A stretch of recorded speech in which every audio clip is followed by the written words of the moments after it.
guys, welcome back to the channel. Today I'm going to be reviewing 𝗬𝗁 Oracle. I asked you guys if you wanted to see some more reviews and there was a very big yes. There's a lot of decks in my collection that I've had for a long time now, and so I gave you a vote and the 𝗬𝗁 Oracle was one of the others that was very popular, so that's the one that I'm going to be doing today. But you will see more of these slowly trickling out over the coming months. The 𝗬𝗁 Oracle is created by Mary Elizabeth Evans, and I think at one point her Instagram handle might have been 𝗪𝗁𝗁𝗀. I'll link her below anyway. You'll be glad to know that this indie deck, whilst being around for a very long time now, is still available. I've checked, it's still available on her Etsy. It's still available in the EU, although as I speak, Little Red Tarot's stock is low and I have no idea whether they'll be restocking it or not, because I know that this creator has created a plethora of decks. They created the 𝗪𝗁𝗁𝗀 Tarot. Well, there are two different colour editions of that one, I believe. There's the Divina Tarot, which swiftly followed the 𝗪𝗁𝗁𝗀 but didn't seem to pick up as much popularity, and it is one that I've been toying with getting. I really love this artwork in particular. She's done so many decks, tarot decks and oracle decks. There's probably a good, I don't know, 6 at least, but the 𝗬𝗁 Oracle is one of them, and it is my only deck from this creator. But it's certainly a very cherished deck in my collection. As always, I will take you through all the cards because I know that that's something that people still enjoy. But let's get the deck and the book, the deck box, sorry, and the book and all of those things out the way quickly. You can probably find more information on this in walkthroughs and unboxings anyway. But this is the 𝗬𝗁 box. Stunning, one of my favourite boxes. I'm not a box snob, I'm happy with tuck boxes, but this is a nice one.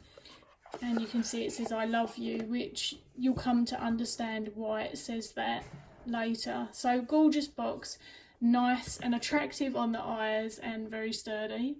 The deck's a 78 card deck, so it is beautifully chunky, just like a tarot deck, although it isn't a tarot deck at all. I don't know why she chose 78 cards, if there was any conscious link. That's not discussed in here and it's not something I know. But I love having more than the, you know, commonly chosen 44 or 40 cards. It's nice to have something a bit chunkier to work with. And it comes with this really epic, it's a little white book, but it's a chunky little white book. There's no spreads or anything like that. We simply are greeted with an introduction, which I will read to you quickly. We've got a beautiful black and white of every single card with their meanings. You can see some are short, some are really long. I think that it's worthwhile reading these just once because they're so fascinating to me. You can really tell a lot about where Mary was in her life when she created this. And then we've just got a wee thank you at the end, which again is lovely. So Mary writes, "Hello, welcome to the 𝗬𝗁 Oracle Guidebook. This project came into my life at a time when many changes were happening. 𝗬𝗁 was my way to process my ideas and feelings about experiences through this life. It served as my most honest and open companion. In other decks that I have made, I use a sort of formula. With 𝗬𝗁, the images and ideas formed in a more loose and intuitive way. My intention was to give this project freedom to appear as it wanted. I hope that you enjoy this deck and that it may bring you so much magic and love. I love you, Mary Elizabeth Evans." So that gives you a bit of an insight into where Mary was at, and I do think that that's something that's reflective in the book. I'll pull us a card at the end and I'll read one of the messages from the book. And finally, before reviewing and going through the deck, here's a look at the signature backing, which you can see on the box, and it became quite popular. This cardstock is very sturdy in terms of the quality. It's not gloss, but it's almost like a glossy sheen. It's strange and hard to explain. This is a chipper. It will chip on you. I am very gentle with this deck, and I think that that's why it's fared so well.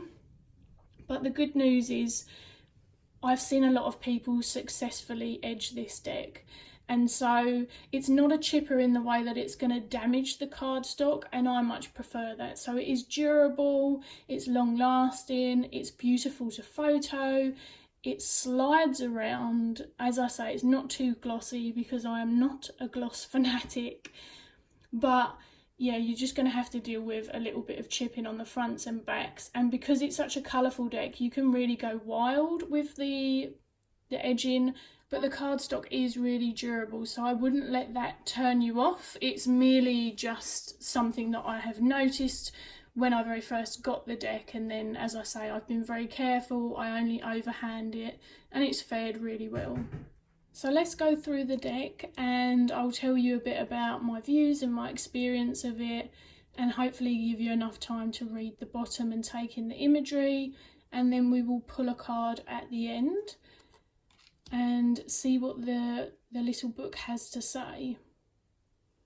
So for me, this is an exquisitely emotive deck, and it's really kind of visceral in its depictions.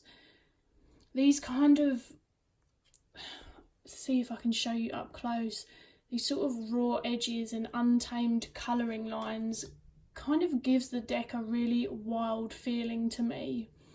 And I personally feel like there's a lot of healing to be found in this deck. Obviously, if you are ready and you allow it.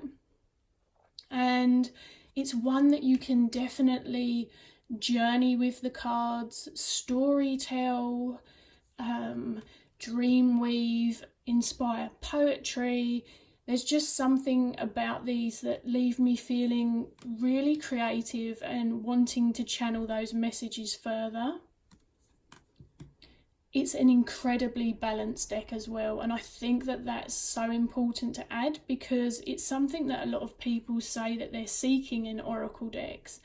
And as you hopefully take in some of the keywords, phrases and their imagery, you can really see that light and shadow is encompassed throughout, but also it includes the cards and the messages that traverse those grey areas as well. So it's not just light or shadow, we fully encompass all of those experiences. This is a really powerful card actually that I have pulled quite a few times. Suppression of a Star Being by Hands Unworthy. I've pulled this little fucker a few times as well. The one who needs control. Oh my gosh, yes. And I don't know if you can tell, but they're like tack pins down their back, which is interesting and very relatable. So I feel like this deck can really speak to many things and aid you in undertaking many things as well. So you might be looking to encourage work with your inner child, or explore some wounding in a way that's powerful, but it really still feels like this holds you throughout the process. The best way I can describe this deck is it's kind of like the friends that I'm looking for, the friends that I value, the twins. And what I mean by that is it doesn't deny the shitstorms in life and the difficulties, and I feel that one of the most powerful things that this deck can give is acknowledgement. And it's often helped me call myself out as well, which is important, but it's not aggressive.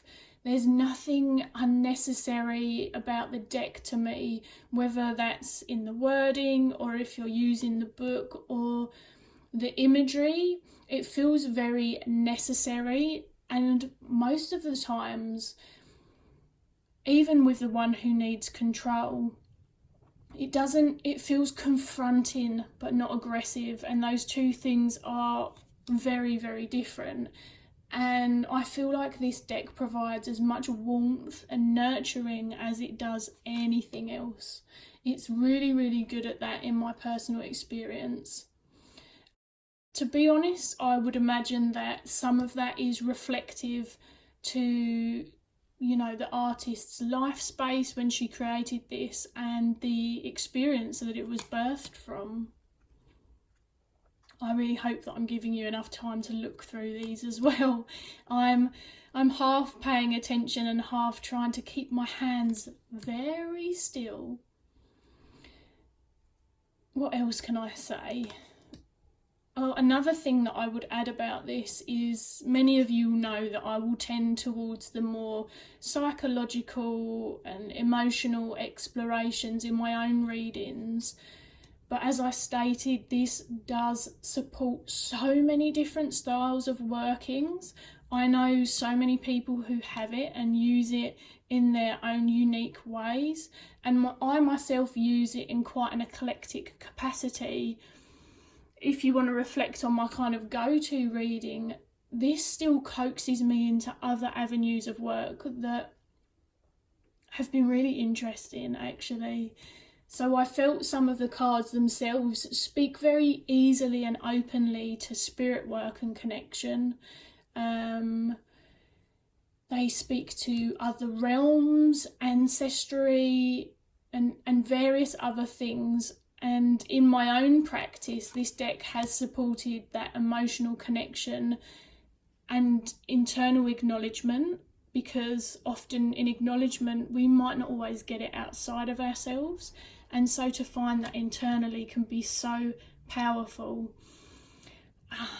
This, I think, actually is the first card that I ever pulled when I got this deck. And that's very reflective of where I was and why I chose this deck as well. You can't find goodness because you lost your heart. And look how chaotic her headspace is. You cannot even see the head because it's fucking just gone, you know. And we've got these, which to me just feels like tears, creating this really wild and chaotic sea. And you can see the heart sort of drifting in and out of those waves. That in itself still speaks realms to me. I still remember pulling this, and whilst it is a gut connecting experience for me, again, there's not that aggression, and things can be confronting without being aggressive, and I feel like that's such a worthwhile part of communication that sometimes gets lost or maybe not even taught to us properly. I was saying something else and I got very, very distracted by that card. What was I saying? Yeah, basically it's been a very expansive deck for me in my workings, and it's also added a really nice magical touch, and that was before I really committed to witchcraft and what that meant to me, and this sort of sparked fascinating little tingles in different places. It was just an interesting experience. Honestly, this deck, as you can probably tell, is one of my all-time favourites. It's one that I would absolutely never part with. I could see using this with clients in my Muggle work as well, because of course it's difficult, and I would be very choiceful of who I brought it out with, but it's not the tarot, even though it's 78 cards. Oh, dependency again, bam. But you can hopefully see throughout the sheer tenderness. See, between those two cards, we've really got a quite a big jump, and I like that it helps you move between those various spaces, and the paradoxes and the layers to the human being and emotions and soul and expression and all of those lovely juicy words that we try to use to help us understand being human. I feel very seen in in strange ways in this deck, seen in ways that I didn't anticipate, didn't know that I was looking for, but it still really served that purpose. And it gets the most use, I would say, in the winter months. And I think that that's because I do enjoy introspection in those months particularly, although in honesty I'm just very introspective, but it kind of lends a little warmth and a little challenge to those months when otherwise I might be quite inclined to withdrawing myself maybe too far. This is actually part of a spread that comes out.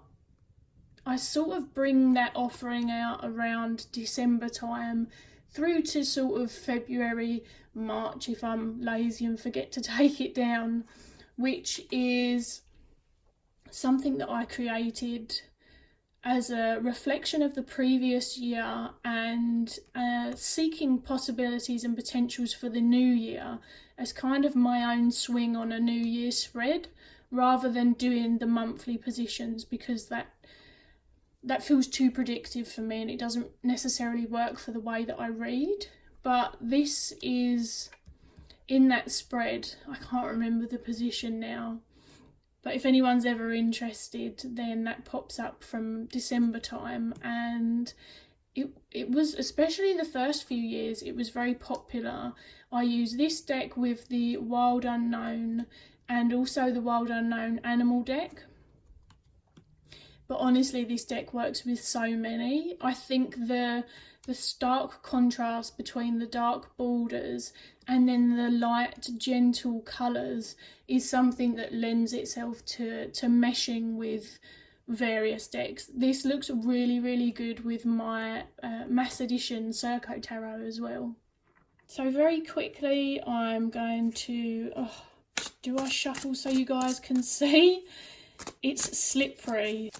Let's go for this one. Purely because I needed to stop. Look, I've been leaning on the edge of this. So we got Mysterious Mother, number 4. Bear with. So the book says, the mother who brings a guiding star through the darkness. She has the ability to move through the absence of light and carry her own light. When she appears, she is letting you know that you are safe and loved. Not only that, but you too can become her. She is self-sufficient. She doesn't need the sun to grow her love. She is a mountain, the light, the love. Calming pink waters revolve around her and into you, filling you with peace and tranquility. Whew. That's an interestingly poignant card. As many of you will know, I recently did a video as part of joining in the community about the discussion of being estranged from a parent and that kind of parental wounding and navigating through that. And it was something that, in recording it, was an experience of its own, because it's quite an intimate thing to share in the world, and it's also something that I wanted to do very honestly, but I wanted to remain respectful, because that's important to me despite whatever's happened in the relationship. And I think that I have been processing the experience of sharing that since, and so that's really interesting that come up. But certainly a beautiful card. And as previously stated, I certainly don't feel like the book is necessary at all. Of course, I've had this deck for a long time. 98% of the time I'm not using the book now. It just continuously speaks to me in beautiful ways. See, it's charming, it's sweet, but it's fucking powerful as well. And I am really, really in love with it. I don't know why it doesn't feature more on my Instagram, but it's just one of those things. Instagram is a bigger representation of my practice than my YouTube is, but still there's just not always time. And this is quite a personal experience sometimes, these cards, and whilst I do share things like that on Instagram, I don't always feel compelled to, but it's certainly a really, really powerful and healing deck in my experience. So hopefully you have enjoyed that. I'd love to know your thoughts. If you had the deck, did you like it? Did you not? Has it moved on? Is it on your wish list? Whatever you want to discuss in the comments below.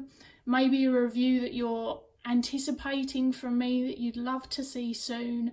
And otherwise, I'll catch you guys all again soon.